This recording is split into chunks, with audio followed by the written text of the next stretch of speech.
scorretti, un antidoto al luogo comunismo.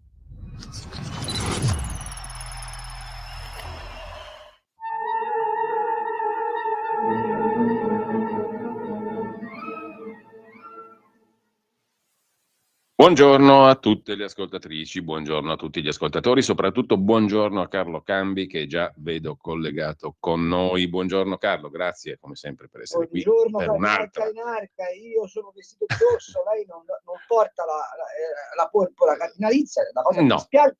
No, mi sono messo Senta, un po' casual. Ma mi hanno detto che il sindaco Sala le vuol dare l'Abrucino d'oro perché ha fatto una crociera con i navigli. Sì, sono partiti dai navigli quelli là da che mi risulta, no? Perché quale sia il link, il legame fra la flottiglia e Milano, a me mi viene difficile da scoprire. Non so, forse Carlo tu l'hai scoperto. Perché a Milano c'era una bella libreria che si chiamava Libreria del Mare una volta. Ah sì, molto bella. Quando io facevo il maestro di Vera ci andavo spesso a trovare dei testi. Ma credo ci sia ancora. E ci comprai un'edizione molto rara del Giro del Mondo fatto da Joshua Slocum, che è stato il primo grande navigatore che abbia lasciato traccia della sua, come posso dire, impresa. E niente, forse è legato a quello. Libreria del Mare, flottiglia. Probabile, perché altri legami io non ne vedo rispetto agli inflottigliati. La Bernardini De Pace ho visto ieri che ha detto: se voi date l'Ambrogino a questi qua, io pubblicamente restituirò il mio. E d'altra parte una che si chiama De Pace non può stare con chi ha fomentato la guerra. No, nel senso, il sindaco Sala, l'imperturbabile, qualcuno lo chiama il marchese Sala del Grillo, su alcuni blog interessanti milanesi, di vecchi milanesi di una volta. Il marchese Sala del Grillo ha risposto: non è competenza mia, decide il consiglio comunale. Quindi... è come su grattacieli, dopo ne parliamo magari, perché io vorrei sapere la tua su questa storia qua. Io seguo molto, tu te lo ricordi Luca Beltrami Gadola, no? Scriveva su Repubblica, con te la persona in gamba. Ha adesso un bellissimo blog, arcipelagomilano.org, al quale io faccio riferimento per molte cose, perché è quella sinistra antica, milanese, nobile, che a me piace, no? Socialista, sana. E quindi diciamo ha una serie di articoli su questa storia dell'urbanistica milanese, il cui succo vorrei discutere con te. Però prima di tutto dobbiamo ricordare che oggi, 15 ottobre del 1886, la fantasia musicale di Modest Mussorgsky, Una notte sul Monte Calvo, che è la nostra sigla, debuttava alla Kononov Hall di San Pietroburgo in Russia. 1886, 15 ottobre. Reso omaggio alla nostra sigla, caro Carlo, ci sono tante cose di cui io vorrei parlare, però vorrei partire proprio strettamente dall'attualità mattutina, perché a pagina 3 della Verità oggi tu commenti la vicenda che ha tenuto banco in questi 2 giorni, l'esplosione della casa da sgomberare in quel di Verona con la morte di 3 carabinieri. Oggi tutti piangono, così riassume la Verità il tuo articolo, ma da domani c'è chi tornerà ad accusarli. Da Mattarella a Elly Schlein. Chi fa scendere in campo il cordoglio e lo sdegno in passato ha criticato gli uomini in divisa perché facevano il loro dovere. Chissà se lo faranno anche al prossimo corteo. Così la Verità riassume il tuo articolo. Cosa ti racconta questa vicenda? Perché anche a me mi è sembrata tanta retorica, come al solito. Del resto questo qui è un po' il paese della retorica facile, no? Sì, ma sai, io lo scrivo abbastanza in maniera stringata, però sai, non c'è molto da aggiungere. Secondo me sono le occasioni in cui, appunto, trattandosi di militari dell'arma, loro convocano immediatamente l'ufficiale sdegno e il generale Cordoglio e hanno fatto apposta. Questo è un paese meraviglioso perché è fortissimo con i deboli, debolissimo con i forti e piagnone al momento in cui serve. E quindi sono tutti piagnoni. Mi piace ricordare che il nostro amato Presidente della Repubblica, che sta lì ormai da tempo immemore e che continuerà a starci per tempo immemore, quando i carabinieri cercarono di disperdere il propal che avevamo preso d'assedio all'Università di Pisa, disse: usare manganelli contro i ragazzi vuol dire porre fine alla convivenza democratica. Io vorrei far notare al nostro caro Presidente della Repubblica che a Roma hanno spaccato la testa a 200 agenti questi propal contro i quali non bisogna usare i manganelli, e che i magistrati di questo paese, sempre schierati, come dire, a difesa della legalità massima, l'hanno già mandati liberi tutti. E poi allora mi spiego, la domanda è, ma come si fa poi a dire l'arma dei carabinieri, pilastro della nazione, dell'ordine, della democrazia, se quando questi vengono corcati di botte, non è. L'Ashline ieri, che ha detto sono costernata, è quella che il Parlamento si è alzata e di fronte a una proposta più che legittima del ministro dell'interno Piantedosi, il quale ha detto un'ovvietà, cioè ha detto questi continuano ad essere massacrati nelle piazze, non si possono difendere. Ogni volta che un carabiniere o un agente di polizia o uno della Guardia di Finanza osa fare un intervento un pochino più energico, più rigido nei confronti di un malvivente, immediatamente viene messo sotto processo, aveva proposto lo scudo penale. L'Ashline si è alzata in Parlamento e ha detto no, perché questo è contro la legalità, il tutore della legge deve essere ancora più rigoroso nel rispetto alla legge. Allora, l'ancora più rigoroso rispetto alla legge significa che appunto quando insegui Rami e non c'entra assolutamente nulla, finisce che la segretaria Lombardi del PD si alza e dice i carabinieri ridevano mentre stavano uccidendo un immigrato, capisci? Sì. Questi non facevano nient'altro che il loro dovere, cioè stavano evitando che due malviventi su un motorino toglietegli la divisa seminassero il panico in mezzo a Milano e probabilmente si rendessero autori di altri reati, dallo spaccio di droga, eccetera. Però quando fanno questo i carabinieri vengono insultati, poi appena ne muore uno in circostanze che chiamano in causa la debolezza dello Stato, perché lì dove sta la pietà pelosa, sta lì.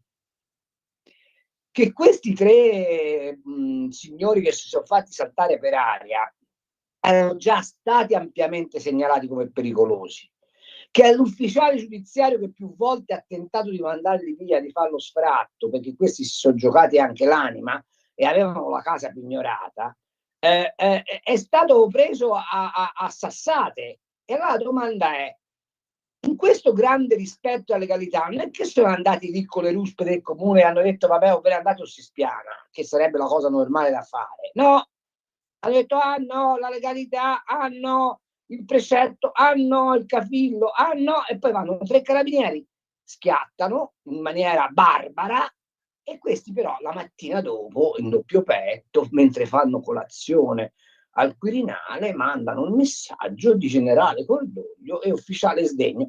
Domanda, se può andare avanti così? No.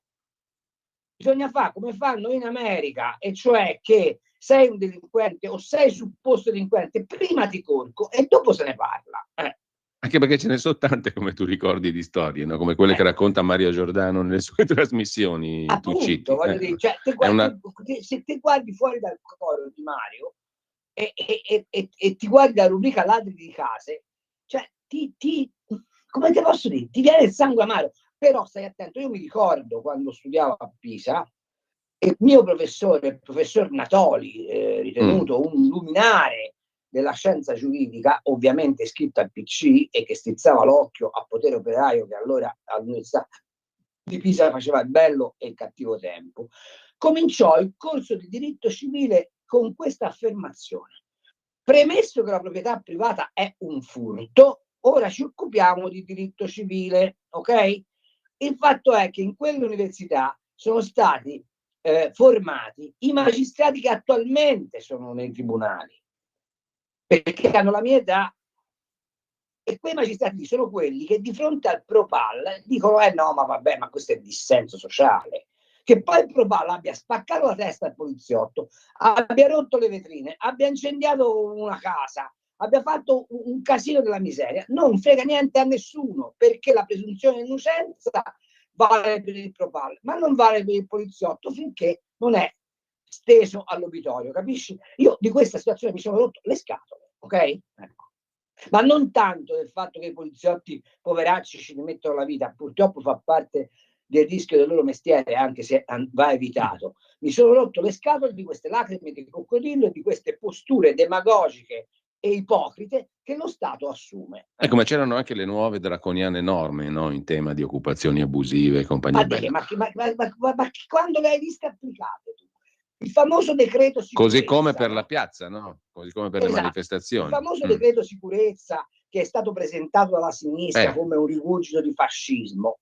Ma ti pare che è stato minimamente citato nei casini che cioè, ieri sera a Udine, ecco, lì volevo anche volevo anche lì degli ostaggi di Hamas che ammazza la gente per strada e che dimostra tutta la sua vena delinquenziale.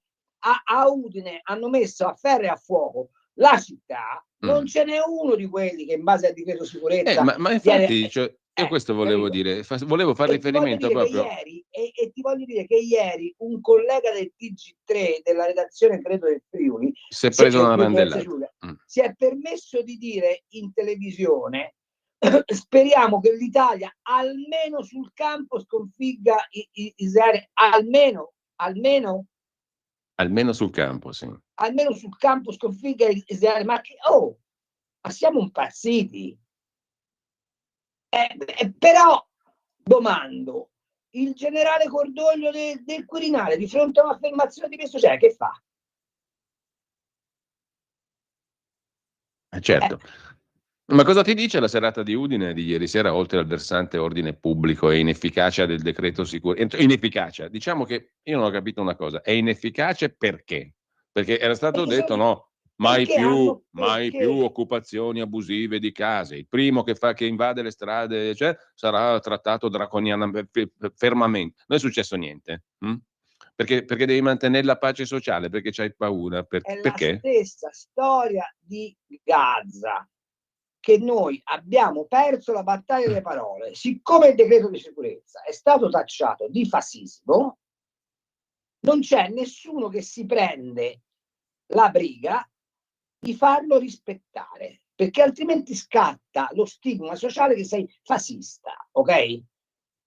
Però mi piacerebbe sapere se a qualche segretario di cellula del PD gli viene sfasciata la macchina dai Propal, se è contento oppure se va in questura a fare la denuncia e spera che questi vengano presi e gli rifondano i danni. Io vorrei sapere questo, mi piacerebbe sapere questo.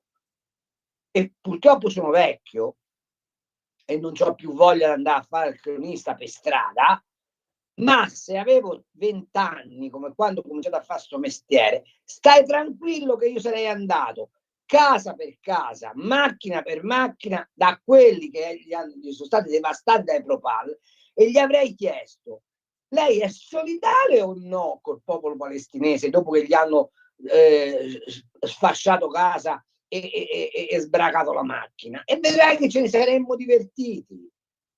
Perché mi chiedo, se al signor Landini venisse dato fuoco a casa dai Propal, lui sarebbe contento o pretenderebbe che lo Stato esercitasse il monopolio della forza? Questo mi piacerebbe domandare. Secondo te, Carlo, questo paese è più pro-PAL o è più, diciamo, sul versante dell'equilibrio questo paese è malato di ignavia, perché la gente come te, come me, che pensa che Israele abbia diritto a campare, che sia la prima democrazia di quell'area, che Hamas sia un gruppo di tagliagole spaventoso che da 30 anni terrorizza l'Occidente, ha paura a dirlo, e quindi delle minoranze facinose e utilizzate, stai attento, parliamoci chiaro, a Landini, alla Schlein, a Fratonelli, la coppia di fatto della Palestina non gliene frega nulla. Gli frega di tentare di mandare a casa questo governo attraverso gli scontri di piazza. Questa è la verità.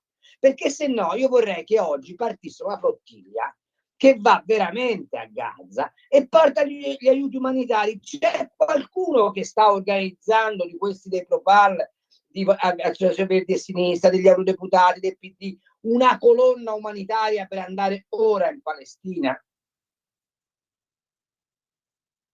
No, perché se me la trovi e mi trovi qualche giornale che magnifica i missionari che ci sono, che stanno veramente aiutando il popolo palestinese, che è meritevole di aiuto, che deve uscire da quell'incubo, ma per uscire da quell'incubo bisogna sterminare Hamas.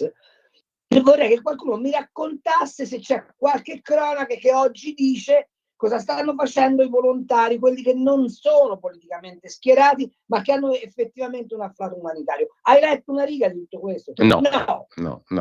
Ecco, e allora di che cosa stiamo parlando? Carlo, veniamo diciamo Scusa, io no, fa calore, ci mancherebbe. Perché ci sono due cose che io non sopporto nella vita, la stupidità e l'ipocrisia. Ecco, quindi quando vedo ipocrisia e stupidità saltate insieme divento... E il problema è che queste due cose... la ragione. Il problema è che queste due cose viaggiano di pari passo in molte occasioni, no? E anzi, sono perfette compagne di viaggio, mi sembra, per tante questioni pubbliche. Ma a proposito di questo, io volevo chiederti una cosa, poi volevo allargare un pochino lo sguardo sul faticoso processo di pace. Trump l'altro giorno alla Knesset e poi Sharm el-Sheikh e tutto quello che ne consegue. Prima però vorrei chiederti una cosa, secondo te queste manifestazioni qua, tipo quella di ieri sera a Udine per la partita di calcio, eccetera, Udine poi, stiamo parlando non di Libano, o in una città blindata, quasi una città che aveva a 60 km Gorizia, da dove passava il muro più atroce d'Europa, che è stato l'ultimo a essere abbattuto. Vorrei che si ricordasse anche questo ogni tanto. No, tra l'altro io non riesco a capire se gli udinesi, i friulani condividano sta roba qua, perché avevo un'immagine un po' diversa dei friulani e degli udinesi, no? Quindi, a dire il vero... Sono rimasto molto male del silenzio di Federica su questa cosa. Tra l'altro, ma io poi ho visto le fotografie e mi sembrava vedere facce di Gaza, se non facce di Hamas, diciamo, in manifestazione. Però non so quanto Friuli ci sia nella roba di ieri sera, che è una domanda oziosa, forse, che non serve a niente. In Friuli il tasso alcolico è elevato, per cui tutta la voglia di fare questo casino non ce l'hanno. Non lo so, non lo capisco, però ti domando questo: secondo te queste robe qua continueranno, nonostante quello che è stato indicato come processo di pace? Perché, ti ripeto, la Palestina non c'entra nulla. Perché a mio giudizio qua questi se ne fregano del fatto che pace, non pace, cosa vogliono i palestinesi. Ma non Poi importa nulla. vedo già in atto un meccanismo, non so se la mia mente è malata, chiedo conforto a te Carlo, ma vedo già in atto il meccanismo per cui già si sta colpevolizzando Israele di nuovo, no? È colpa loro se la pace non si farà. Quindi continuiamo la lotta. Non è colpa di Hamas che sta ammazzando per strada gli oppositori, non restituisce cadaveri. Fammi capire una cosa poi, Carlo. Questi qui li hanno fatti inginocchiare, gli hanno sparato in testa e hanno diffuso le immagini. Cosa vuoi che ci sia di più chiaro di così? Cos'è che abbiamo bisogno ancora per capire chi sono questi? Non lo so. La domanda è: stiamo lottando per affermare un regime brutale e totalitario in Palestina? Questa è la domanda. Cioè, io vorrei chiedere alla signora Schlein, ma lei, che appunto dice che per esempio i poliziotti non devono travalicare la legge, o meglio devono essere il massimo della legalità, di fronte a uno di Hamas che spara in testa ad un suo fratello connazionale, quella legalità conta o non conta? E io mi devo mobilitare per consentire a questi di continuare a fare questo? No, anche perché il messaggio secondo me è chiaro: fate attenzione, popolo palestinese che vi spariamo al quale spariamo in testa, fate attenzione che qua comandiamo ancora noi, B, la pace non si farà mai, perché le regole sono le nostre. Scusa, ma ci vuole molto a rileggere il fatto che Ariel Sharon nel 2005 dice: ci ritiriamo da Gaza e dalla striscia, ve la consegniamo, e loro nel 2005 cominciano a sterminare tutti gli oppositori politici in Palestina. Appunto. E dal 2005 a oggi, cioè da 20 anni, non consentono ai palestinesi di aprire bocca. Però noi ci siamo mobilitati in nome della democrazia, della tolleranza, del diritto internazionale, con l'albanese, moglie di uno che ha fatto parte come esperto del governo di Hamas, cioè che ha fiancheggiato il governo di Hamas. La stiamo ad ascoltare come l'oracolo di Delfi. Cioè, ma l'idiozia di questo nostro paese è totale, perché questa roba qua è inutile che come si chiama la passionaria degli eurodeputati delle alternative verdi e sinistra dica in tutta Europa. No, in tutta Europa un piffero. Manifestazioni pro-PAL come quelle in Italia si sono viste solo in Italia, con una finalità precisa: mettere in difficoltà il governo di centrodestra. Allora, dei palestinesi non ne è fregato niente. Piccola pausa delle 10, siamo subito qua, tra poco. Vai. Ehi tu, non trovi più il segnale di Radio Libertà sulla tua radio DAB? Non disperarti, risintonizza. Sì, ma come? È facile, tasto menu, poi scegli il tasto corrispondente alla ricerca automatica dei canali, attendi qualche minuto e tutte le stazioni DAB della tua zona saranno disponibili. Porta con te ovunque Radio Libertà. Scarica la app per smartphone o tablet dal tuo store o dal sito radiolibertà.net. Cosa aspetti? Stai ascoltando Radio Libertà, la tua voce libera, senza filtri né censure, la tua radio.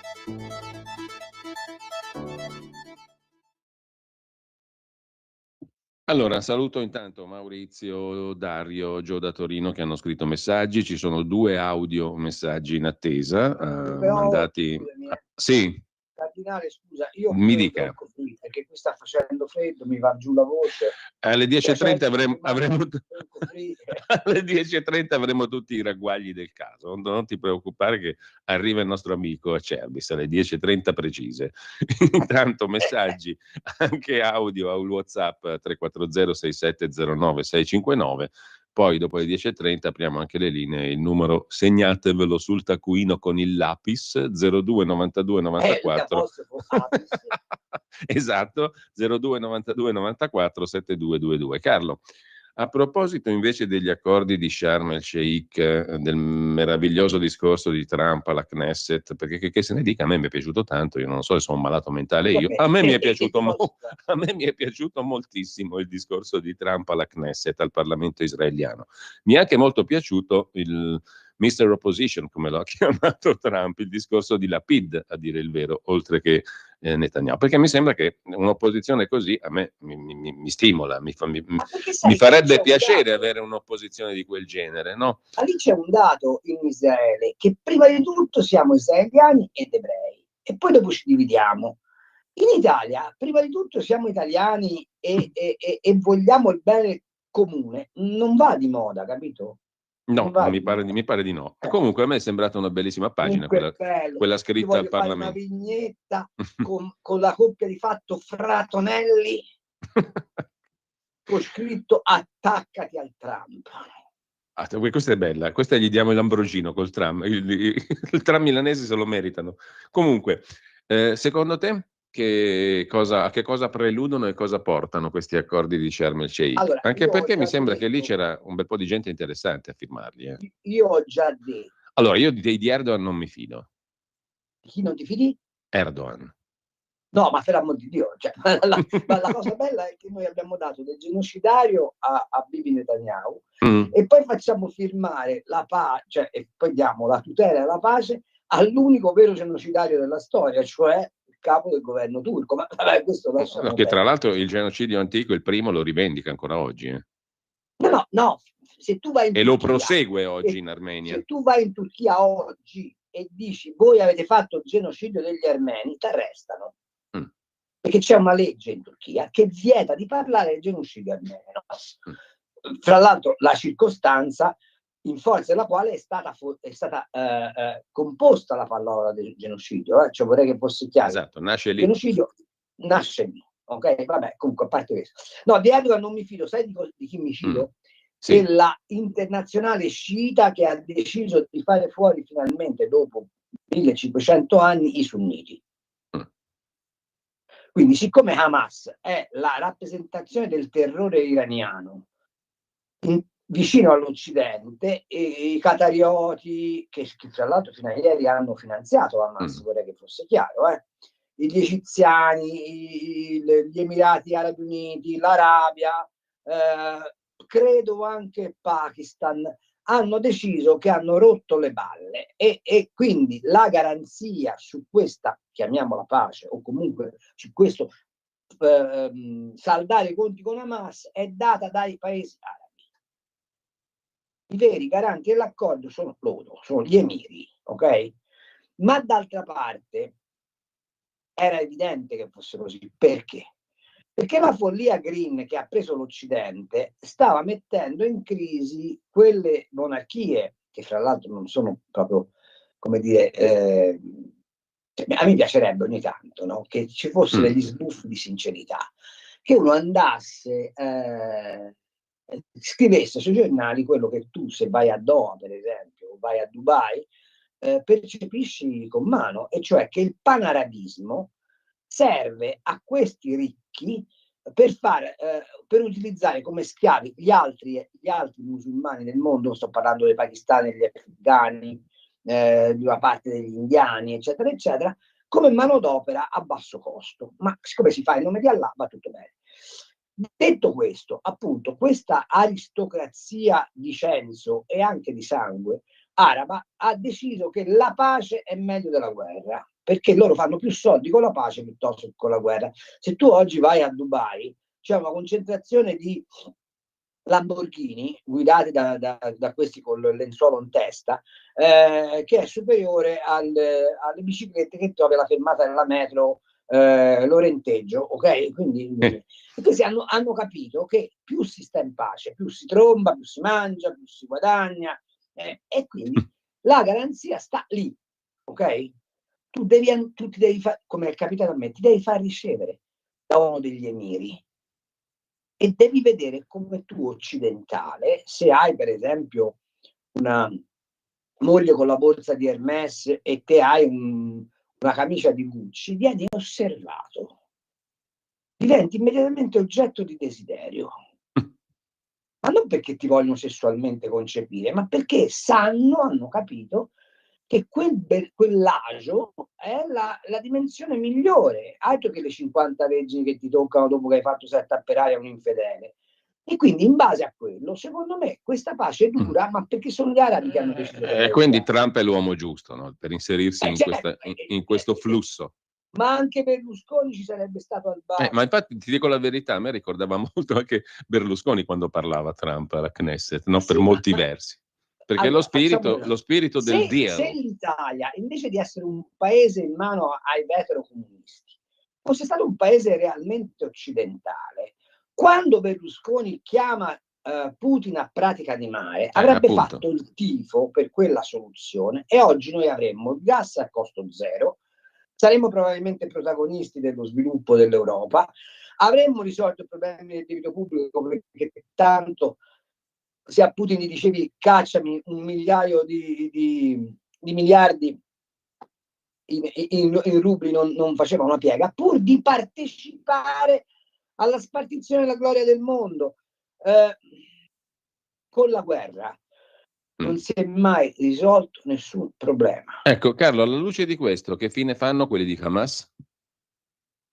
Quelli di Hamas, secondo me, verranno piano piano sterilizzati dall'interno.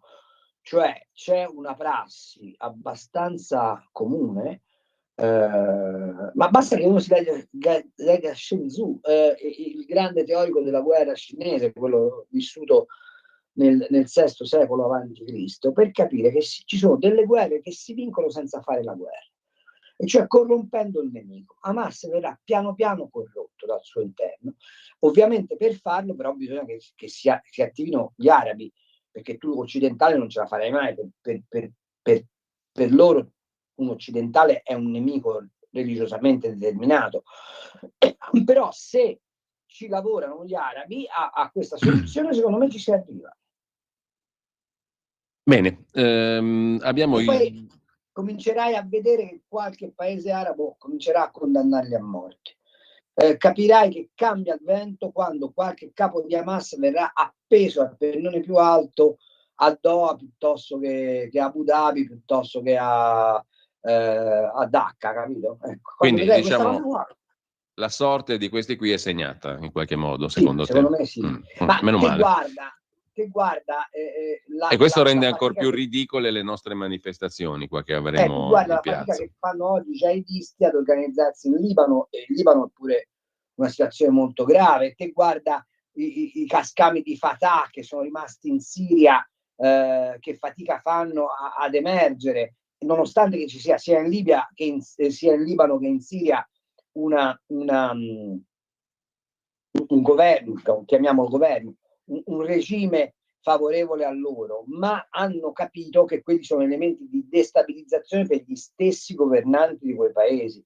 Ecco, la Quindi, presenza secondo di me, Giorgia Meloni, cioè del Presidente del Consiglio italiano, non solo unica donna, ma mi sembra comunque unico rappresentante di un paese europeo che abbia fatto una bellissima figura istituzionale in quello basta che scenario guardi, lì, no? ma per saperlo basta che guardi la quotazione al listino di Parigi di Sanofi, te ne accorgi. Il Malux è andato via come fosse acqua minerale. Quindi, sì, in effetti la E cosa Meloni significa per l'Italia questa cosa, secondo te? Perché poi Trump ha speso anche parole a modo suo, ma di grande elogio, no? sì, gli ha pure fatto un po' la corte e secondo me Appunto, ha fatto un po' il piacione, diciamo così. un po' il piacere, E che cosa significa? Significa che probabilmente in quel processo di disgregazione dell'Europa che Trump ha nella testa, come sai, cioè, vale ancora la vecchia frase di Kissinger che disse: ma se io devo telefonare all'Europa, quale numero di telefono faccio? Perché poi noi ci continua a dire che è Trump. In realtà tutti gli americani pensano questa cosa, Sì. non hanno mai preso l'Unione Europea sul serio. Ho letto da qualche parte che mi pare il leader svedese abbia detto: beh, scusate, allora ci siamo accorti che abbiamo scherzato, forse è l'ora che la facciamo finita con l'Europa. Penso che l'Italia riacquisterà quella centralità strategica che aveva perduto con la caduta del muro di Berlino e che oggi, invece di tornando il Mediterraneo, un'area strategicamente molto rilevante, grazie alla buoni uffici che la Meloni ha intessuto con gli americani, noi torneremo ad essere un paese strategicamente rilevante. E se questo è vero, se la mia previsione ha un senso, il futuro per questo paese è meno nero di quello che credevamo.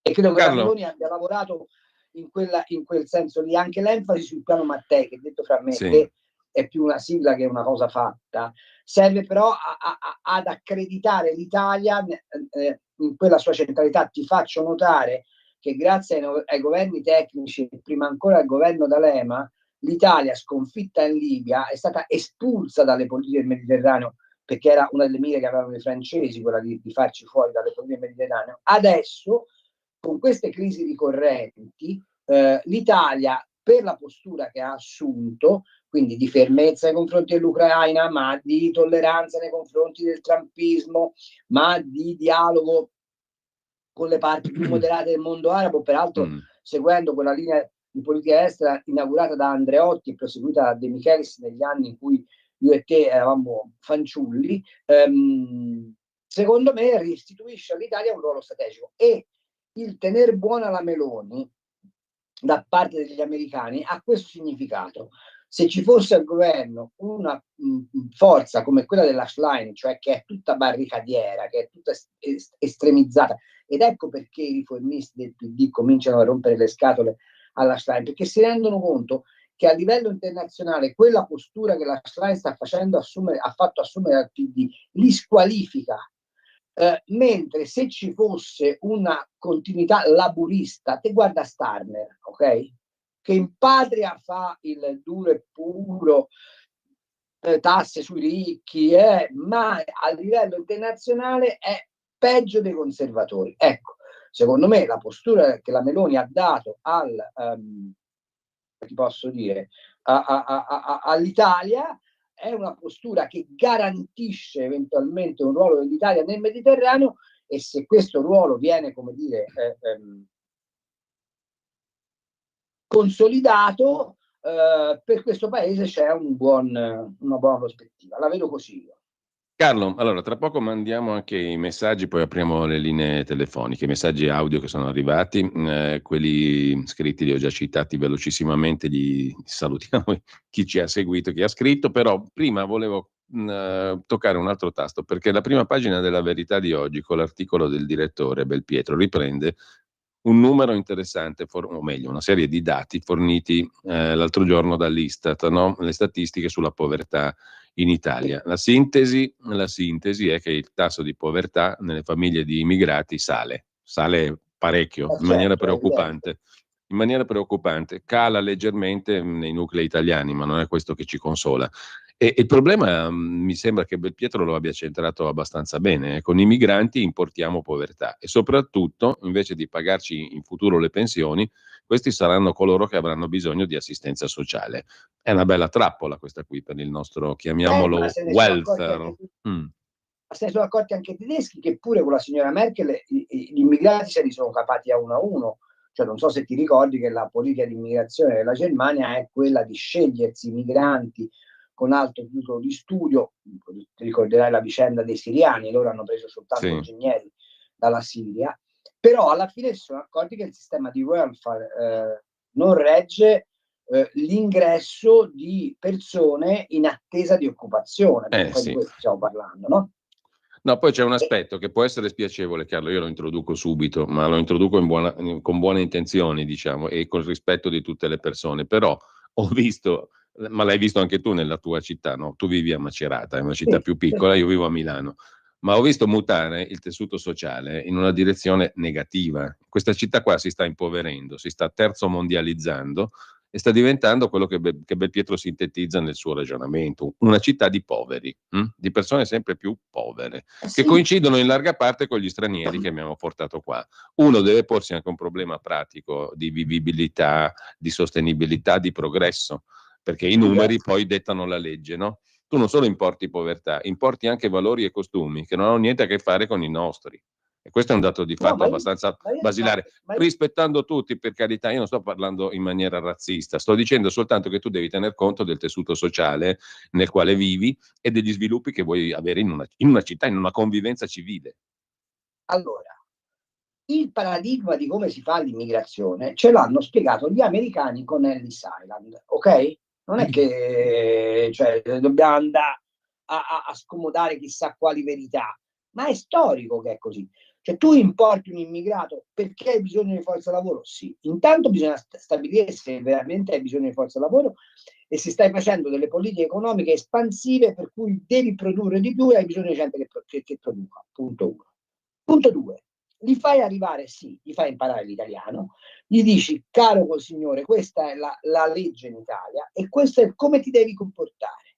A me non me ne frega nulla. A proposito, tutti sanno che per l'ebreo lo Shabbat è sacro, ok? Hai mai visto una commessa di religione ebraica che il sabato dice non vengo a lavorare? No. Perché sa perfettamente che lavorando in Italia, per noi lo Shabbat non c'è la domenica al limite, e abbiamo pure smesso di celebrare la domenica, e questo secondo me dà il senso della dispersione di questo paese, e quindi il sabato va a lavorare. Se tu oggi a un operaio musulmano gli dici il venerdì devi lavorare, quello si rifiuta, ok? Già questo è un dato, ma il dato è evidente su un altro aspetto. Se io ho il 15% delle persone che pagano il 75% dell'IRPEF, mi posso permettere di immettere nel sistema persone che non pagano nulla ma costano? No. Quindi non c'è bisogno di stare a scomodare chissà quali leggi sociologiche, è un numero basilare. Stai in questo paese se in questo paese produci ricchezza, punto. Se no prendi e torni a casa. Ma vale anche per loro, cioè è molto meglio essere poveri nella savana che disperati nella periferia milanese. Vorrei che fosse chiaro. Sì, anche perché diventa più difficile vivere in questo contesto qua. Allora, c'è un vecchio detto che dice: il contadino non muore mai di fame per un motivo molto semplice, che magari non si compra le scarpe nuove, magari non si compra il telefonino, ma un pezzo d'orto da cui cavare una patata e un pomodoro ce l'ha, ok? Se te quel contadino lo porti in una situazione urbana, quello muore di fame. Allora, questi che possono sembrare luoghi comuni sono in realtà esperienza millenaria. Le migrazioni sono servite a far crescere il mondo, ma nel momento in cui il migrante porta forza lavoro e sangue nuovo, altrimenti diventano un fattore di destabilizzazione sociale. Ma questo mi pare evidente. te guarda la crisi in cui è precipitata la Francia, ma la crisi della Francia in larghissima misura è derivante dai migranti di terza generazione, che fra l'altro sono cittadini francesi perché loro avevano un impero, che non essendo entrati dentro il sistema produttivo diventano un costo insostenibile e alimentano la rivolta sociale. Non è che ci vuole la scienza di Archimede Pitagorico per capirlo, basta girare, voglio dire. E che succede in Francia? Visto che l'hai citata, cosa succede in Francia? Cosa sta succedendo? Succede che è l'ennesima dimostrazione che l'Europa è una presa in giro, perché pur di mantenere il governo nelle mani, pur di tenere fuori dal governo la Le Pen, Rassemblement National, questi accettano di non varare la riforma delle pensioni. E mi domando, non esiste una Fornero in Francia? Non esiste un richiamo dell'Europa al signor Macron per dirgli guardi che lei sta completamente fuori dalle regole europee? No, vi faccio una domanda. Io voglio ricordare che abbiamo avuto un Presidente della Repubblica che ha cacciato un governo democraticamente eletto sulla scorta di una lettera fatta alla BCE, firmata da Mario Draghi, ha fatto senatore a vita Mario Monti per metterlo a capo di un governo che in un anno e mezzo di governo ha fatto più debito pubblico in percentuale di tutti gli altri governi della Repubblica Italiana. E allora la domanda è: ma perché allora ha funzionato e ci hanno costretto a scrivere in Costituzione che dobbiamo rispettare il pareggio di bilancio e per Parigi non funziona? E si consente a Parigi di dire rinviamo la riforma delle pensioni con un debito pubblico spaventoso che ha oggi la Francia. La Francia sta arrivando a 3.500 miliardi di debito pubblico, ha un deficit vicino al 6% nel rapporto deficit-PIL e tutti zitti. Mentre a noi è stato impedito di esercitare un governo democratico sulla scorta delle cifre economiche. Ma che Europa è? Ma di cosa stiamo parlando? Ecco, appunto, secondo te quanto dura questa roba qua, questa Europa così, costruita così male? Non può durare, semplicemente perché il francese ha una dote. Nel suo piccolo, come le formiche. Si incazza. Capito? Tornando a noi, e prima della pausa delle 10:30, poi sentiamo il nostro amico Acerbis che ci spiega tutto sulla bava di lumaca e sul bronco free. Il traino glielo facciamo volentieri. E comunque, prima della pausa, volevo chiederti anche qualcosa circa a proposito di conti e di Europa, circa la nostra finanziaria, che abbiamo mandato bellamente in Europa per il bollino, per l'approvazione. Non so se funziona così nello stesso modo per gli altri paesi, però insomma, già ne avevamo accennato nella puntata precedente degli scorretti, no? Manovra da 18 miliardi, 4,5 dovrebbero arrivare da banche e assicurazioni. Venerdì prossimo c'è un nuovo Consiglio dei Ministri sul tema della finanziaria, riduzione della seconda aliquota dell'IRPEF, promessa di adeguamento dei salari al costo della vita, superammortamento per facilitare le imprese, proroga di alcuni bonus edilizi, revisione dell'ISEE che serve per avere le prestazioni sociali per escludere la prima casa, risorse per sanità e famiglia, questi i punti cardine. Interventi totali per 18 miliardi, 2 in più di quelli previsti, però ci sono ancora parecchie cose da definire. Il ministro dell'economia Giorgetti ha detto che la prospettiva è delineata e che insomma si lavorerà soltanto di dettaglio nei particolari venerdì con il Consiglio dei Ministri. Che te ne pare? La domanda di riserva? Non c'è, mi devi dire che te ne pare. Che me ne pare che dato il perimetro è forse il massimo che si poteva fare. Io però contesto il perimetro. In che senso? Nel senso che io mi sono stancato di manovre di bilancio che sono fatte dai ragionieri. Io vorrei delle manovre di bilancio che sono fatte dagli imprenditori, cioè sviluppo. No, anche perché mi pare Carlo che dobbiamo dargli una bottarella a sto PIL, se no tanti saluti a tutti i ragionamenti, no? A me dell'ISEE non me ne frega niente.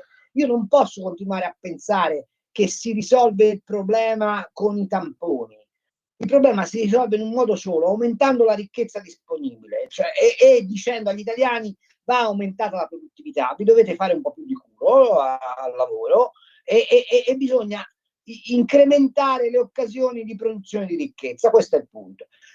Se non sposi questa filosofia, che è una filosofia, mi rendo conto, molto liberale, che è quella che a me piace, allora fai una manovra di bilancio come questa, che tutto sommato non è che tutto sommato è da apprezzare, perché se il perimetro è questo perimetro è il massimo che si poteva fare ed è fatta bene. Io contesto il perimetro come contesto l'affermazione che pigliare 4 miliardi e mezzo dalle banche sia una cosa sana.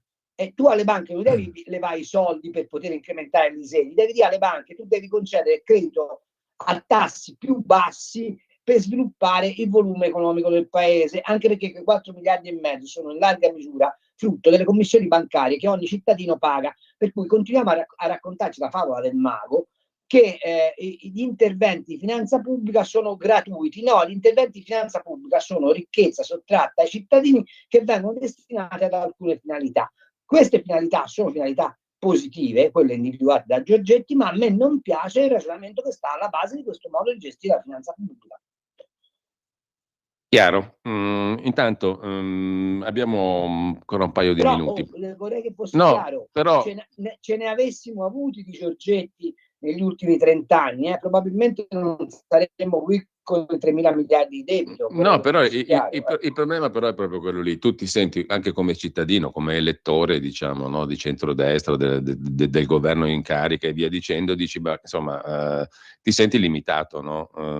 Alla fine frustrato, non è diminuita per niente. È arrivata al 43%, è la più alta che abbiamo sempre avuto. Insomma, la manovra sulla seconda aliquota IRPEF cosa comporta? Poco e niente. Ma nulla, ma se tu la seconda me la abbassi del 2% e poi ferreggi fino a 50.000 euro lordi, parliamoci chiaro, cioè di cosa stiamo parlando? Cioè, allora ci vorrebbe il coraggio che aveva la prima Lega di dire: sai che c'è, facciamo la flat tax al 15% per tutti. No, quella roba lì è passata proprio in cavalleria, ancora prima, diciamo, capito, della cavalleria. Sì, però... No, il problema è appunto quello là. Tu dici, abbiamo il vincolo. Abbiamo il vincolo. Mi devi dare una trasmissione apposta che vi spiego la curva di Laffer, va bene? La curva di Laffer è chiarissima. Allora, è semplicissimo. Però scusami, tu parlavi prima del perimetro. Il perimetro e la domanda è: ma perché i francesi possono dire appunto, me ne frego e io devo tenermi il vincolo di bilancio? Perché? C'è qualcuno che me lo spiega. Appunto, se io esco dal perimetro, cosa mi succede? Che mi ammazzano di nuovo, come nel 2011 con lo spread e compagnia bella. Se la Corte dei Conti, scusami se mi permetto, ma se la Corte dei Conti europea dice alla signora von der Leyen: guarda che hai fatto 900 miliardi di debito e non sai come cappero ripagarli, perché la signora von der Leyen, ragionando dei suoi carri armatini che fanno comodo ai tedeschi, può dirmi: facciamo 150 miliardi di debito comune e io in Italia non posso fare una manovra fiscale che libera energie dall'economia per far sviluppare il paese? Perché? Certo. Ecco, c'è qualcuno che me lo spiega, io ancora non l'ho capito. Allora, abbiamo la pausa delle 10:30, poi passiamo ai due messaggi. Bronco free. Prima di tutto Bronco Free e dopodiché ci aggiorniamo tra 2 minuti. Ciao. Stai ascoltando Radio Libertà, la tua voce libera, senza filtri né censura. La tua radio.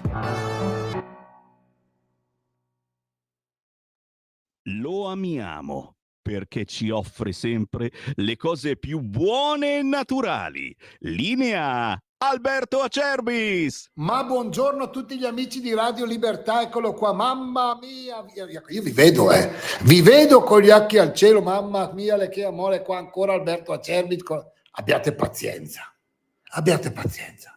un minuto, visitate olioacerbis.com, andate nel reparto dell'integrazione, troverete in modo particolare, questo è il momento, Bronco Free. Cos'è che schi? Bronco Free noi lo proponiamo su questa emittente da 23 anni.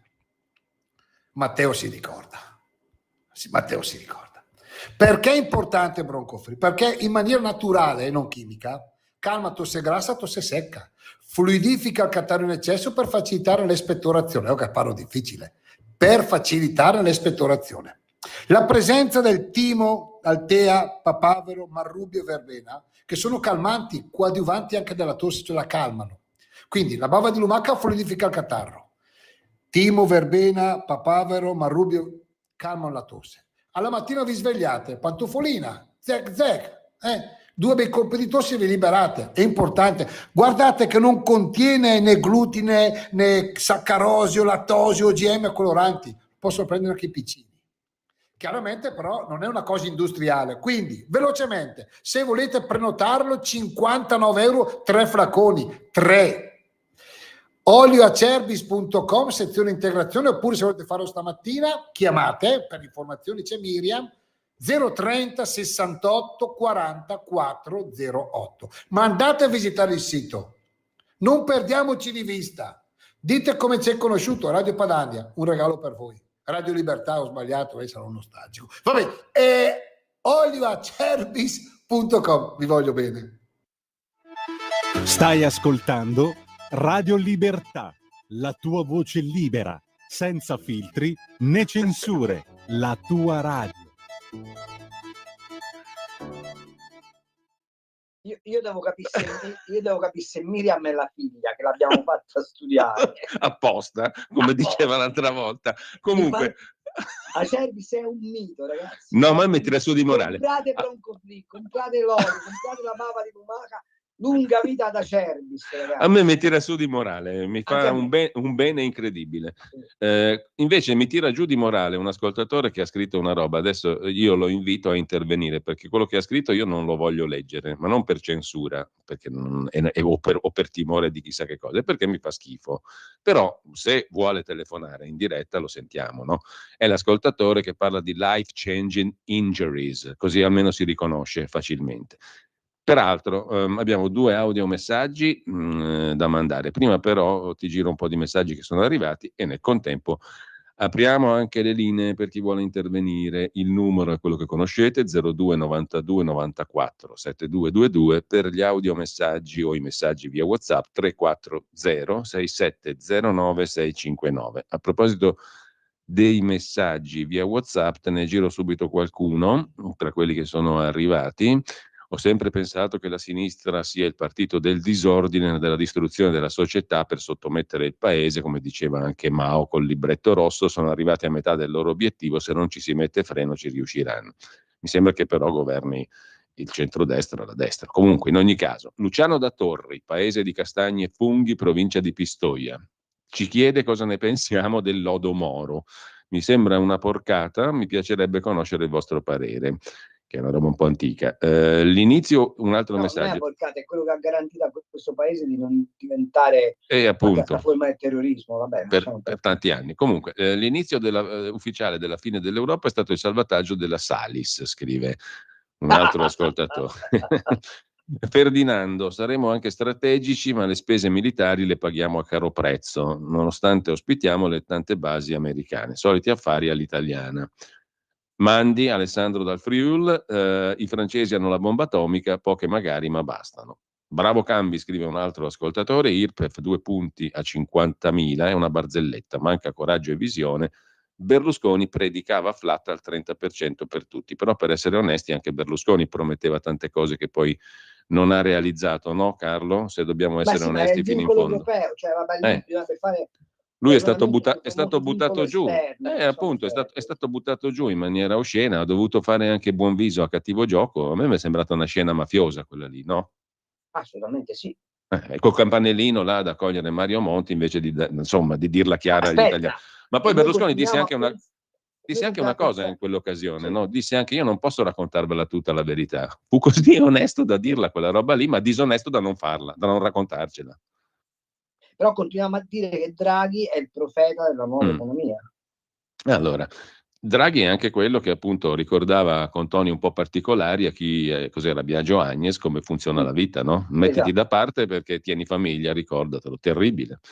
Comunque, al di là di questo abbiamo 3 chiamate e 2 audiomessaggi. Prima sentiamo le chiamate, poi gli audiomessaggi. E vorrei far notare che la figlia di Agnes non riesce a diventare presidente della RAI.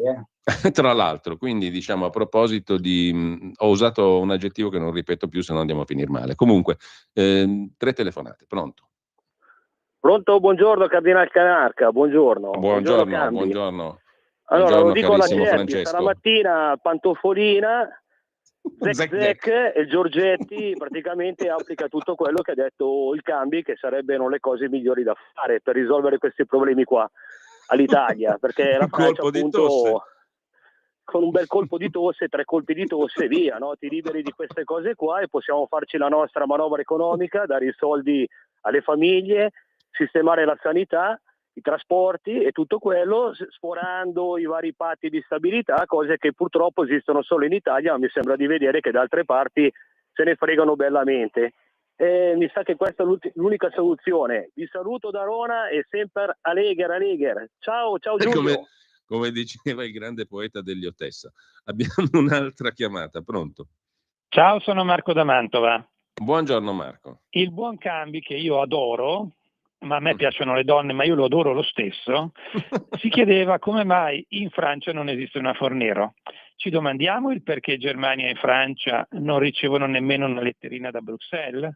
Semplicemente perché la Presidente dell'Unione Europea è tedesca e la Presidente della Banca Centrale Europea è francese, e quindi loro due li salvano. Noi invece, da italiani, siamo entrati in Europa da europei, non da francesi come ha fatto i francesi, da tedeschi come hanno fatto i tedeschi. Quindi non abbiamo nessuno che ci salva, non abbiamo avuto nessuno che ci ha salvato quando c'era Mario Draghi, anzi le abbiamo prese. Ecco spiegato il tutto. Ultima cosa su Hamas. Hamas è un'organizzazione che praticamente strapaga i propri miliziani, addirittura se un miliziano muore le famiglie vengono sostenute a suon di decine di migliaia di dollari, e chi oggi in Italia inneggia per la Palestina libera e per il fiume e il mare semplicemente contava di fare carriera politica strapagata sulla pelle degli israeliani e dei palestinesi. Ciao a tutti e grazie. Grazie. Un mito. Allora, tra l'altro, a proposito di soldi, io avevo letto, l'avevo pubblicata, non mi ricordo quale quotidiano, se il Guardian o il Wall Street Journal, non mi ricordo, ma una classifica patrimoniale dei leader di Hamas impressionante, in termini di miliardi di dollari. Sai quanti soldi aveva roba da fare. Arafat non ne parliamo, ma i leader di Hamas mi hanno impressionato perché molti di loro superavano le ricchezze di Berlusconi. Allora, lo volevo pubblicare sul Panorama, ma il pezzo non me l'hanno ancora fatto fare, spero che me lo faranno fare. Sai quanto ha ricevuto nel 2024 di aiuti ogni singolo palestinese? Quanto? $978 a testa. $918 a testa. Sai quanto ha avuto un africano del Ghana? Che noi sempre parliamo del Ghana, dell'Africa, eccetera, eccetera. Quanto? $82 a testa. 10 volte meno, più di 10 volte in meno. Esatto. Questo ti dice già tutto. Secondo te questi patrimoni favolosi, perché parlavamo veramente di gente, questi qua che poi fanno sparare alla testa ai loro stessi fratelli, che ha messo via miliardi di dollari, e più di uno di costoro superava la ricchezza totale di Berlusconi? Questo mi ha impressionato. È finito, il rubinetto è chiuso per loro, come tu dicevi prima, anche da questo punto di vista? Sì, mi aspetto che prima o poi qualcuno faccia un'indagine patrimoniale anche sull'albanese, cioè, voglio dire. Questo è interessante. Sì, ragazzi, cioè, parliamoci chiaro. Sì, ma infatti il motivo per cui uno dei motivi per cui loro se la fanno sotto è proprio questo, che gli cambia il mondo, cioè diventano arabi come tutti gli altri. E siccome nei paesi arabi non vige la democrazia, tantomeno quella economica, gli toccherà di capire cosa significa essere palestinese. Allora, Carlo, abbiamo 2 vocali arretrati e poi 2 chiamate ancora e un altro messaggio. Sentiamo i vocali che erano arrivati via WhatsApp. Buongiorno Carlo. Questo paese non è pro pal, questo paese è senza pal. Non c'è nessuno che ha il coraggio di esercitare la propria funzione fino in fondo. Magistrati, poliziotti, politici. L'unica cosa che sono in grado di fare, e che li colpirebbe davvero, è bloccargli lo stipendio, o perlomeno dallo stipendio togliere i costi dei danni provocati da questi pro-pal. noi siamo senza pace. Bene, l'altro vocale non si carica, per cui passiamo alle 2 chiamate in attesa, allo 02 92 94 7222. Pronto? Buongiorno Pronto, a tutti e buongiorno. due, Lisetta. Pronto? Buongiorno, prego. Prego, buongiorno. Allora, la Meloni in Egitto. La prima ministra, mi sembra italiana, andrà in Egitto su invito di Al-Sisi per celebrare, mi sembra, la mancata nomina al Nobel di Donald Trump. Io vorrei sommessamente ricordare a lei e a tutti noi che sarebbe cosa buona e giusta ricordare al generale Al-Sisi di consegnare alle autorità giudiziarie italiane i massacratori di Giulio Regeni. Tutto qua, vi saluto ragazzi e buona giornata anche a voi. Carlo. Sì, sarebbe da fare, non lo faranno. Non l'hanno fatto fino adesso. Allora, abbiamo altre 2 o 3 chiamate, le sentiamo in ordine. Pronto? 2. Tocca a me, Pronto? buongiorno. Buongiorno. Volevo aggiungere a quello giustissimo che ha detto Marco, che i nostri politici, oltre italiani, oltre ad essere a farsi mettere i piedi in testa da questa Unione Europea ormai finita, non lo fanno anche e soprattutto non perché non hanno coraggio, ma perché sono tutti servi, sono tutti a libro paga, e di Parigi e di Berlino, perché sono dei traditori e quindi chiaramente abbassano sempre la testa e si mettono a 90 gradi. Allora, un grazie al mio presidente Trump, che sta perculando tutti a partire da Netanyahu. Vediamo cosa gli ha detto nel discorso alla Knesset, quando ha chiesto la grazia, e vabbè, sappiamo tutti poi come andrà a finire. Sta perculando, li prende tutti per il culo, perché il suo piano sta andando avanti e la gente, e soprattutto chi deve capire, ormai queste cose le ha capite. Anche quegli stolti del PD hanno capito che se vanno avanti così rimarranno tagliati fuori, perché il pallino, il gioco ce l'ha in mano lui Bene, e chi c'è dietro di lui. Grazie, buongiorno. Grazie signora, grazie a lei. Perché Carlo, se hai qualche osservazione poi ti giro un messaggio. Mi sembrano tutte telefonate che più o meno. Dopodiché abbiamo Gianni. Noi, insomma, andiamo avanti, dai. Abbiamo Gianni da Roma. A proposito della mancata applicazione del decreto sicurezza, credo che l'unica colpa del governo sia la pavidità nel non denunciare pubblicamente il potere togato che per motivi meramente ideologici si sottrae all'obbligo di applicazione di una legge dello Stato. Diciamo che il potere togato è molto protetto al Quirinale, ragazzi. Ecco, punto primo. Ma punto secondo, non ci siamo nemmeno arrivati al potere togato, perché te non li hai presi quelli lì, no?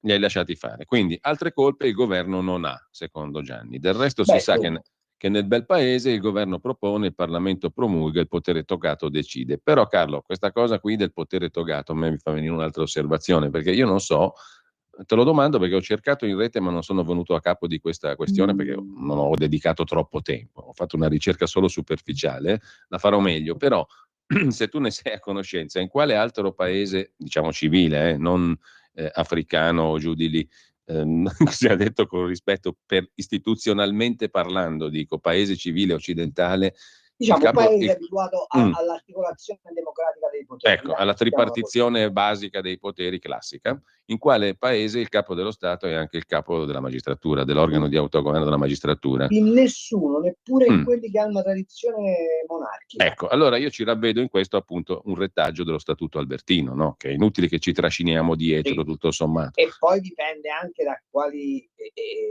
Presidente della Repubblica hai. Ecco, guarda caso, per tagliare la testa al toro non sarebbe il caso di mettere mano a questa stortura, perché io vedo tanti tentativi riformistici, il premierato, no? La separazione delle carriere, tutto giusto, però una regolatina al ruolo del capo dello Stato, perché è l'unico ruolo istituzionale che non ha responsabilità, privo di responsabilità ma dotato di enorme potere, spesso sotterraneo e invisibile. E a me non piace sta roba. E che ha approfittato di un buco che c'è nella Costituzione sulla rieleggibilità. Tra l'altro. Avere un Presidente della Repubblica che dura in carica 7 anni, per cui non è prevista la non rieleggibilità, è in democrazia una follia.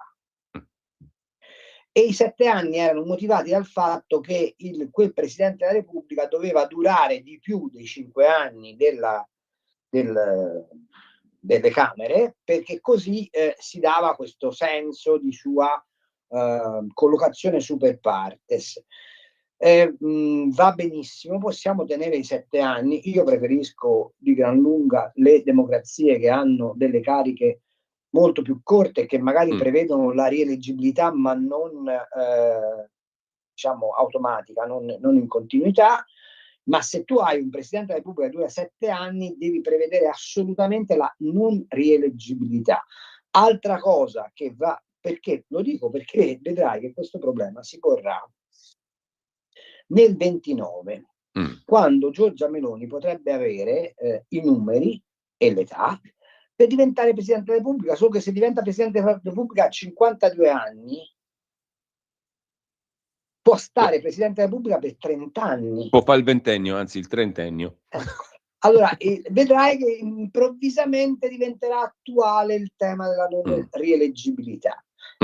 Ecco, in quanto a Presidente del CSM, è pericolosissimo, perché quando tu hai dei Presidenti della Repubblica che derivano dalla magistratura, è il caso per esempio dell'attuale, hai voglia a fare la separazione dei poteri alla Nordio, dovresti fare la separazione delle teste, il che è un po' complicato. Faccio notare che questo Presidente della Repubblica è passato attraverso delle bufere istituzionali della magistratura spaventose, cito il caso Palamara, ma non è l'unico, e non è cambiato assolutamente niente. Esatto. Tra l'altro poi ti pongo un altro quesito, ma c'è una chiamata, la passiamo prima. Pronto? Pronto? Buongiorno. Buongiorno. A tutti, sono Marco Buongiorno. da Settimo Torinese. Volevo solo dire, lunedì alla firma degli accordi di pace non c'era nessun rappresentante dell'Unione Europea, e così come non c'era nessun rappresentante dell'ONU. Il che vuol dire che queste due istituzioni, secondo me, sono completamente inutili e dannose ormai. Perché continuiamo ancora a pagarle? Questa è la domanda, magari voi riuscite a rispondermi. Buongiorno. Carlo. Questa trasmissione si chiama Contro il luogo comunismo. Se io avessi la possibilità di rispondere alla sua domanda, vorrebbe dire che è morto il luogo comunismo. Questo è una risposta perfetta, Carlo. Ma tornando al discorso del Presidente della Repubblica e al CSM e alla separazione delle carriere, ecco, io parlando con un avvocato penalista e ragionando intorno alla questione della separazione delle carriere, inevitabilmente poi è venuto fuori un tema che secondo me è molto più rilevante, cioè la questione del giusto processo. Noi abbiamo un articolo 111 in Costituzione che stabilisce dei giustissimi principi che dovrebbero regolare il giusto processo, e ce l'abbiamo dal lontano 1999. Abbiamo avuto anche la Cartabia protetta Appunto. dal Presidente della Repubblica che del giusto processo ha fatto strame. Appunto, questo sto dicendo. Se il Presidente della Repubblica è il capo del Consiglio Superiore della Magistratura, e accanto a questa sua qualità affianchiamo un'altra prerogativa del Presidente, che è quella di stimolare il Parlamento e le Camere con messaggi motivati, una roba che non usa più nessuno, forse l'ultimo l'ha fatto Cossiga, no? Se non vado errato. Sì. Ecco, allora io non ho mai... Ma questo attuale Presidente della Repubblica ha scoperto che basta chiamare i media amici. Appunto. E per quello che dicevo prima, secondo me la figura del Presidente della Repubblica ci va messa a mano in Costituzione, perché gli si è preso un potere di fatto esagerato. Ma guarda, che c'è un sistema molto semplice. Basta arrivare alla elezione diretta o del Presidente della Repubblica o del Presidente del Consiglio e togliere al Presidente della Repubblica la facoltà di sciogliere le Camere, punto. Appunto. Tornando a bomba, io non ho mai non è complicatissimo. Il problema qual è? Che noi abbiamo una Costituzione che, per quel che riguarda gli equilibri istituzionali, nasce subito dopo il fascismo, ed è chiaro che i costituenti allora hanno messo in campo degli automatismi di protezione dell'istituzione democratica, che però oggi sono totalmente anacronistici e completamente fuori da ogni e qualsiasi equilibrio effettivo del potere, perché dopo 70 anni alcune prassi costituzionali, peraltro sempre giustificati dai costituzionalisti di sinistra, sono diventati una Costituzione di fatto che ha svuotato il senso della partecipazione democratica, questa è la verità. Cioè io oggi devo essere in grado di scegliere direttamente chi mi governa. Poi decidiamo, è una repubblica presidenziale, quindi facciamo come in Francia, eleggiamo il Presidente della Repubblica e il Presidente del Consiglio è un mero esecutore della linea politica decisa. Ma faccio un caso. Ma c'è qualcuno che si è alzato in Parlamento dicendo nelle prerogative del Capo dello Stato non c'è di occuparsi di politica estera e perché questo continua a parlare di politica estera? Sì, tra l'altro. Ecco, però tornando al tema giustizia, volevo Allora, sapere... noi siamo nella Costituzione di avere un presidenzialismo che non è regolato da alcuna legge. Occulto, un presidenzialismo occulto, diciamo così, esatto. che è bruttissima cosa in democrazia, no? Però Perché questo così è. ha un potere di condizionamento poi sul Parlamento, sul governo, eccetera, che non è neanche definibile perché non lo conosciamo nella realtà. Esatto. E che E mi siccome sembra... non è normato, non è neanche contrastabile per via normativa. Sì, e mi sembra un obbrobrio al quale mettere mano. Così come ti dicevo prima, ma vorrei sapere la tua opinione, perché tu sei anche giurista fine, sopraffino, Carlo, hai studiato questa materia del diritto in maniera approfondita. Parlando, ti dicevo, con questo avvocato penalista sulla questione della separazione delle carriere, tutto giusto, tutto approvabile, benissimo. La separazione delle carriere è giusta, no? È semplicemente una cosa giusta. Però mi poneva questo avvocato il tema del giusto processo, quello è questione fondamentale. Noi dal 1999 abbiamo in Costituzione i principi del giusto processo, cioè formazione della prova nel contraddittorio, parità tra accusa e difesa. Non ho mai sentito un Presidente della Repubblica porre questo argomento, essendo egli il capo del Consiglio Superiore della Magistratura, quindi parte in causa autorevolissima. Ponila ai tuoi, tra virgolette, colleghi magistrati e ponila al Parlamento con il tuo potere di messaggio motivato. Dove sta la allora, sai qual è il problema? Finisco subito, lascio subito la parola, perché a me, per esempio, tanti casi, ma quello che ho approfondito di più è il caso Erba, ma questo qua anche di Garlasco, mi suggeriscono una cosa. L'illustre professor Giarda nel 2017 aveva fatto le sue considerazioni, le sue indagini, aveva presentato degli argomenti che erano stati puntualmente rigettati, perché noi sappiamo che la difesa non conta un cacchio, altro che parità tra accusa e difesa.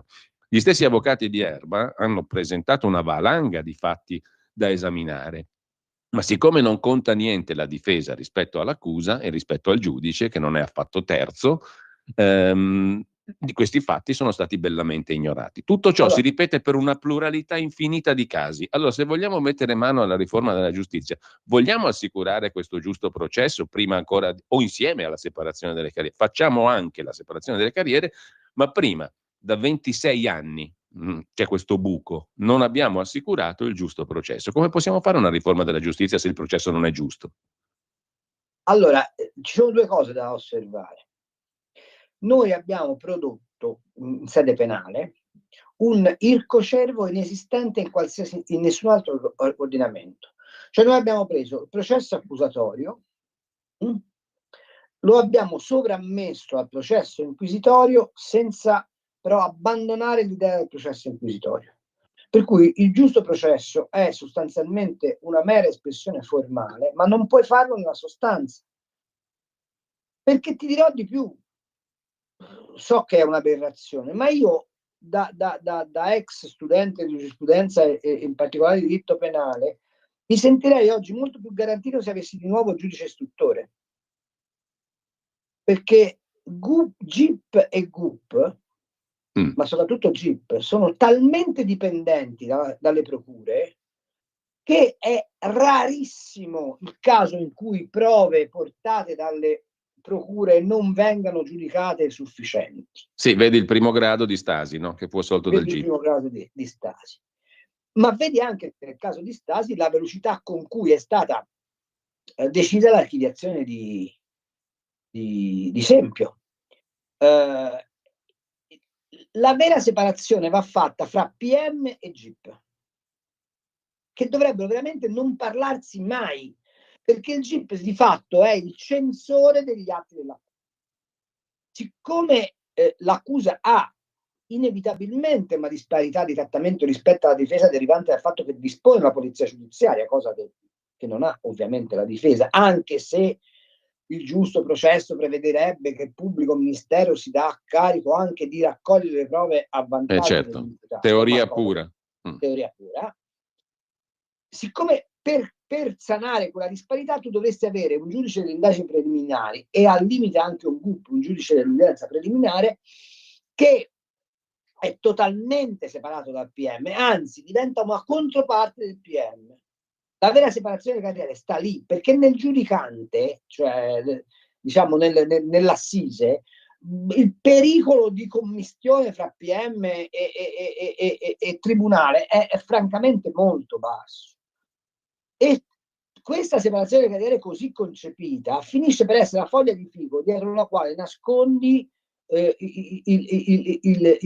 l'atteggiamento leopardesco, cioè si cambia tutto perché non cambi nulla. L'altra cosa indispensabile è che ci sia il pieno rispetto della responsabilità civile del PM che sbaglia. È l'unico modo che tu hai per...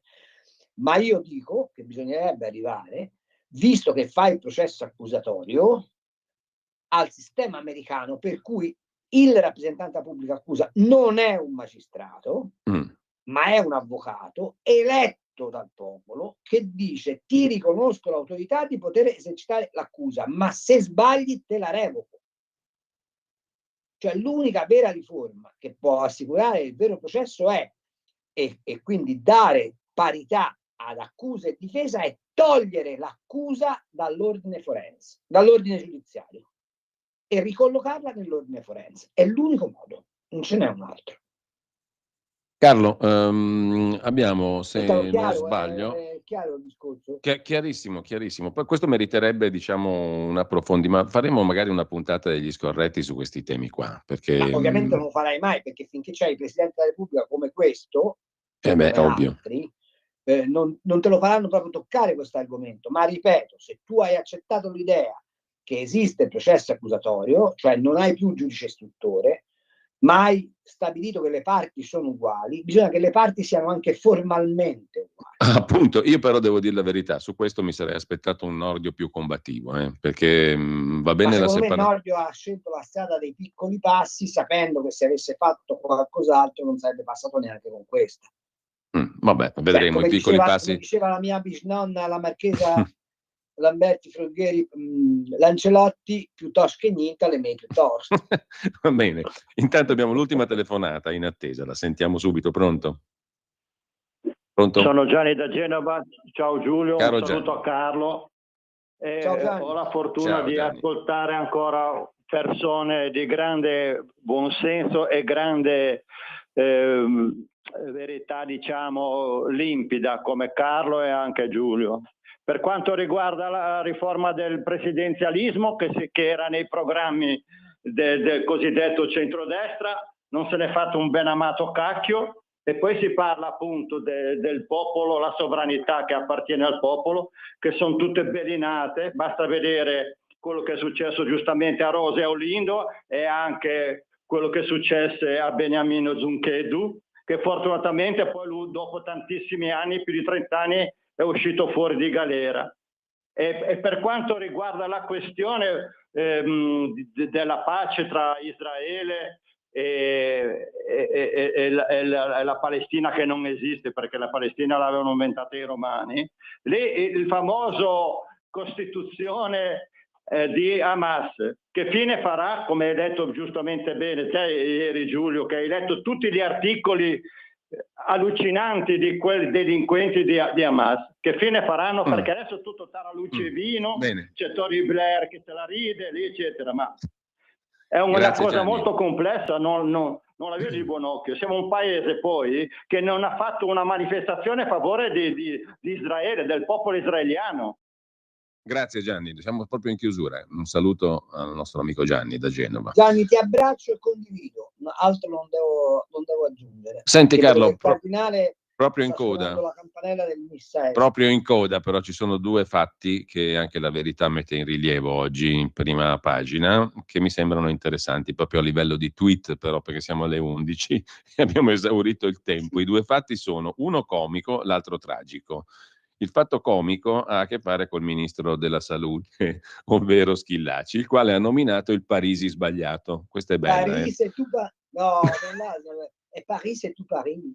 ha nominato il fisico Parisi a una commissione per l'antidoping, che non c'entra assolutamente nulla, perché aveva e giustamente Giordano scrive: meno male che non ha scritto Ether Parisi invece di Giorgio Parisi. No, però scusami, se uno deve contrastare il doping ci vuole un fisico bestiale.